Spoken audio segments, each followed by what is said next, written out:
Bahkan orang-orang yang jadi backing itu sampai berani menyebut presiden sebagai petugasnya. Selama kita masih menjalankan demokrasi, maka hoax itu pasti ada.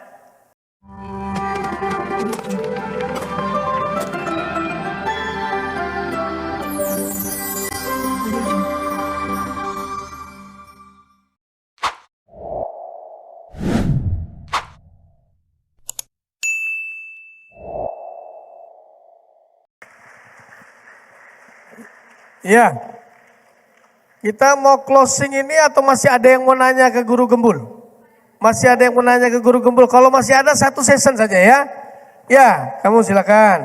Yang kedua siapa yang masih mau nanya ke Guru Gembul? Bapak ini dari tadi nanya terus mau nanya ya. Bapak kedua, ketiga, atas. Ayo kamu, boleh. Ya, oke. Silakan, Mbak. Mike.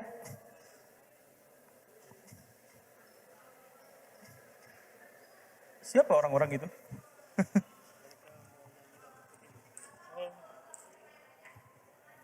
Pakai mic.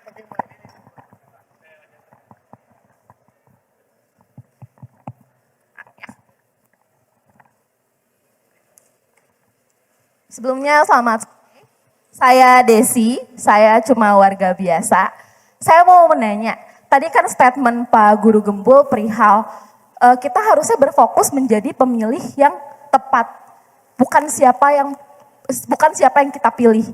Tapi bagaimana ketika kita sudah menjadi pemilih yang tepat dengan cara pemilihan yang benar, tapi sistem yang bobrok? Maka saya tanyakan, apakah hari ini partai di Indonesia sudah memiliki ideologi yang jelas, lain ideologi yang jelas, atau justru partainya saja belum memiliki nih lain ideologi yang jelas seperti itu. Lalu sehingga nantinya ini akan berpengaruh pada bagaimana caranya agar pemilu yang kita ciptakan itu menjadi pemilu yang substansial, bukan hanya pemilu yang prosedural seperti itu, Pak. Terima kasih. Good question. Langsung dijawab aja lah, Pak. Sudah nafsu pengen jawab. Lupa saya. Oh ya sudah silakan. Tadi itu lupa terus. Jadi gini, saya dari tadi itu menekankan bahwa jangan fokus pada siapa yang akan menang nanti dalam pemilihan, tapi fokus pada diri kita memilih apakah dengan cara yang benar atau tidak. Kenapa seperti itu? Karena siapapun presidennya nanti, itu nggak akan menghasilkan perubahan apapun yang cukup drastis dan dramatis. Kalau yang dipilihnya Anies, itu nggak akan jauh beda dengan kalau yang terpilihnya itu adalah Prabowo. Kenapa seperti itu? Kalau orang di Indonesia jadi pemimpin dia terlalu baik, maka dia akan dihancurkan oleh oligark yang sudah berkuasa di Indonesia. Jadi dia tidak akan bisa bertahan dalam satu periode, itu nggak mungkin, itu mustahil. Karena sistemnya yang belakangnya, yang backing-backingnya itu lebih besar daripada yang jadi presidennya. Bahkan yang saya singgung tadi itu, bahkan orang-orang yang jadi backing itu sampai berani menyebut presiden sebagai petugasnya. Itu kan sudah menunjukkan, itu secara literal sudah menunjukkan siapa yang sesungguhnya berkuasa. Jadi bukan calon-calon itu bukan siapa-siapa. Dia hanya gimmick-gimmick saja dari pihak-pihak yang di belakangnya yang jauh lebih besar. Jadi, nah apakah itu akan menghancurkan Indonesia? Ya tidak juga, cuman kondisinya kayak gini. Makanya jangan fokus pada siapapun yang nanti terpilih, tapi fokus pada diri. Terkait dengan ideologi, gini Bara ya, ideologi itu sudah salah sejak awal.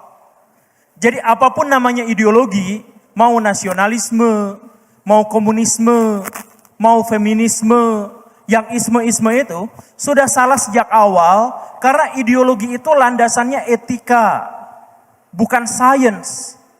Dan karena landasannya itu adalah etika, landasannya itu adalah spekulasi tentang benar dan salah dilihat dari kacamata etika. Jadi ketika Karl Marx nulis bukunya, dia bilang kapitalisme tidak boleh karena dia serakah. Serakah itu termanya etika, bukan sains. Ketika misalkan tadi ada feminisme, munculnya dari mana? Dari ketidakadilan yang dimunculkan oleh patriarki. Ketidakadilan itu bukan istilah sains, tapi istilah etika.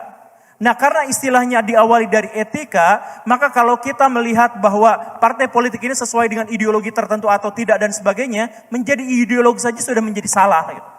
Dalam konteks itu gitu. Jadi yang harusnya dicari itu yang bagaimana? Yang harusnya dicari itu adalah orang atau pihak atau partai yang setidaknya transparansinya bisa kita lihat dan bisa dipertanggungjawabkan. Karena kalau misalkan bagus atau tidak, jelek atau tidak dan sebagainya, itu urusan media, urusan cukong, urusan orang-orang yang di belakangnya, dan lain sebagainya. Makanya sekali lagi, bukan fokus pada siapa yang akan kita pilih, tapi dengan cara apa kita memilih. Ya artinya itu lebih baik daripada golput. Karena golput itu menjadi tempat juga untuk mereka berbohong kepada kita.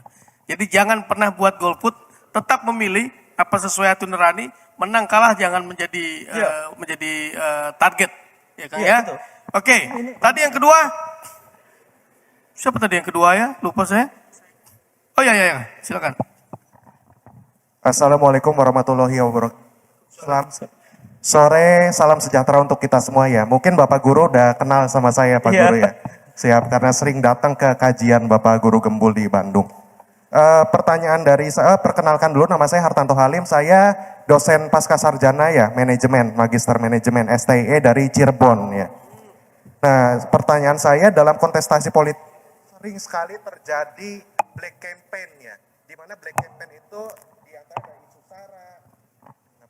isu sara, money politik dan hoax ya. Tapi yang perlu saya garis bawahi di sini ada post truth ya. Pasca kebenaran. Bagaimana komentar Bapak Guru Gembul menyikapi fenomena post-truth ini di politik dan apakah post-truth itu adalah anak dari postmodernisme?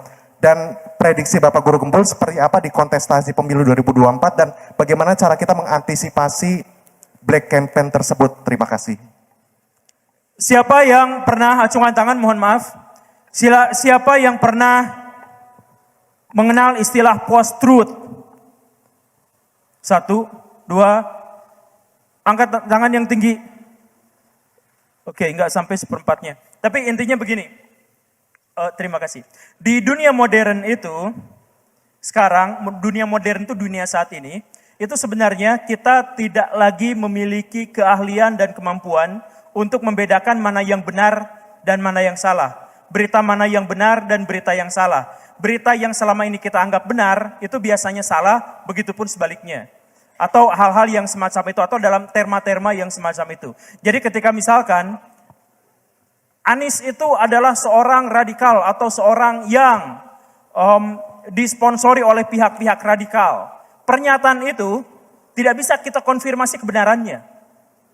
Itu pernyataan bahwa Ganjar Pranowo itu adalah anak PDIP yang melacurkan diri untuk menjadi ini karena dan lain sebagainya, itu adalah sesuatu yang tidak bisa kita verifikasi benar salahnya. Kalau kita memverifikasi benar dan salahnya, maka membutuhkan waktu yang sangat lama. Nah, lalu bagaimana jika post-truth itu, kondisi realitas sekarang saat ini, itu masuk ke dunia kampanye, masuk ke dunia politik, di mana ada orang yang menebar hoax, dan kita tidak sadar itu, bagaimana black campaign dan lain sebagainya. Saya jelaskan begini, black campaign dan hoax itu adalah keniscayaan demokrasi. Selama kita masih menjalankan demokrasi, maka hoax itu pasti ada. Bagaimanapun. Kenapa? Karena demokrasi itu mahal. Jadi gini nih, kalau Bapak ini, Pak Diki, mau mencalonkan diri jadi presiden, maka untuk bayar saksi di setiap TPS-nya saja, dia butuh uang berapa triliun rupiah. Satu saksi itu dibayarnya 150.000 kali 1 juta TPS di Indonesia. Berapa banyak uang yang harus dia bayar hanya untuk saksinya saja. Ini belum biaya kampanye, baru saksinya saja. Kan sangat-sangat mahal. Nah, karena sangat mahal itu, maka calon-calon presiden, calon pemimpin, calon wakil presiden, calon wakil rakyat, dan lain sebagainya, itu menempuh 3 jalur yang tadi itu. Jalur pertama, kita harus kumpulkan uang pribadi sebanyak-banyaknya. Jalur kedua, kita harus rangkul sponsorship sebesar-besarnya, sebanyak-banyaknya. Karena untuk mencalonkan satu orang, mustahil hanya dirinya sendiri yang maju. Mustahil. Tapi pasti banyak backingnya. Dan yang ketiga, itu dua itu masih belum cukup. Yang ketiga adalah kita harus menghemat biaya kampanye dengan menyebarkan hoax dan politik identitas. Jadi misalkan begini, kalau Pak Jokowi naik sebagai presiden, dia harus didampingi oleh Ma'ruf Amin. Sebab kalau dia didampingi oleh Ma'ruf Amin, maka dia tidak usah kampanye untuk 50 juta orang yang pasti milih NU. Gak usah kampanye, kan kampanye mahal. 50 juta gak usah untuk narik 50 juta orang yang dari NU itu, suara itu gak usah pakai biaya. Cukup hadirkan Ma'ruf Amin di situ, maka selesai. Politik identitas itu begitu. Jadi Prabowo Subianto, gimana caranya agar dia bisa naik sebagai presiden? Dia harus menggandeng orang yang disetujui oleh Majelis Ulama melalui apa itu namanya yang begitu, yang ulama itu akhirnya menyatakan sah bahwa orang inilah yang diangkat sebagai wakil presiden menurut para ulama. Nah, itu berarti mengurangi biaya kampanye Prabowo puluhan juta orang.